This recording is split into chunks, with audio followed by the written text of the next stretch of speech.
Thanks, Jim and Brittany. I'm live here at the University of Missouri, where the Board of Curators met earlier. Let me try that again. 3, 2, 1. Thanks, Jim and Brittany. I'm live here at the University of Missouri, where the Board of Curators met earlier at University Hall and decided to cut 500 jobs. Now, this comes after Governor Nixon decided to cut 7% of the university's budget.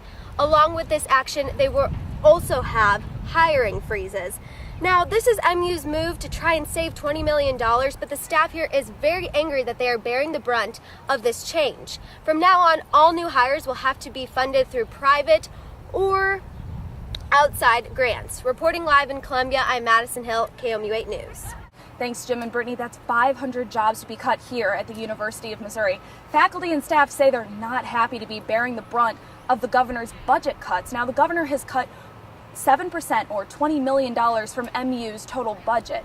And so after a vote taken today at University Hall, the way the university is going to react to that is by not only cutting those 500 jobs, but putting a freeze on all future hiring and restricting faculty and staff travel. Reporting live in Columbia, Katie Moeller, KOMU 8 News.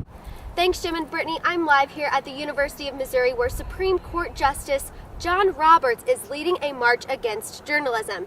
Now, he came to the law school for a last-minute speech when the speech took a turn when he started talking about how American journalists are sensationalizing, politicizing, and even reporting on frivolous matters instead of things that truly mean something to the people. Now, one of the students in that speech stood up and challenged Roberts to come take these ideals right here to the journalism school, so they are just minutes away from marching right here. Reporting live in Columbia, Madison Hill, KOMU 8 News. Thanks, Jim and Brittany. I'm here at MU's J School, where any moment now we're expecting a group of law school students to come walking up to the J School, led, in fact, by the U.S. Supreme Court Chief Justice John Roberts. Now, he was speaking to law school students about how he feels that journalists are screwing up America by sensationalizing the news and covering what he calls frivolous stories. So one student got up and challenged him to take that to the J School, so that's what he did. He got up, excused himself from the dean, and invited the law school students to join him on his march on journalism. So any moment now we should be seeing those law school students and Chief Justice of the Supreme Court John Roberts here on the J School. Reporting live from Columbia, Katie Moeller, KOMU 8 News. Thanks, Jim and Brittany. I'm live here inside the MU Journalism School, where it has been a crazy morning. Journalism professor Gary Grigsby walked through his office door right behind me to find a yellow and green snake coiled in his desk chair. Now, after taking some advice from students, he locked that snake inside there. That way it couldn't travel to anywhere else in the building.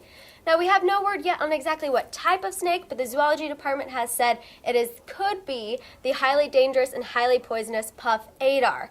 Now, campus police have been contacted, as well as the Humane Society, but we do hear that snakes tend to travel in packs, so we're hoping that's not true. Reporting live in Columbia, I'm Madison Hill, KOMU 8 News.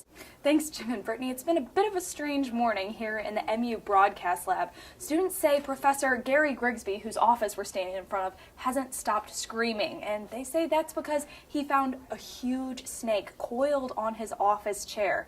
Now, we're not absolutely certain what type of snake it is, but one student consulted the zoology department, who is worried by the snake's coloring, which is yellow and green, which means it could be a very dangerous and very poisonous puff adder snake.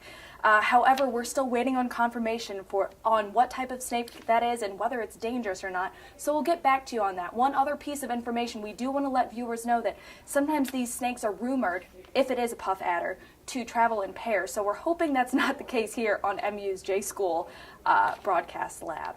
Alrighty, I'm Katie Moeller reporting live from Columbia, KOMU 8 News.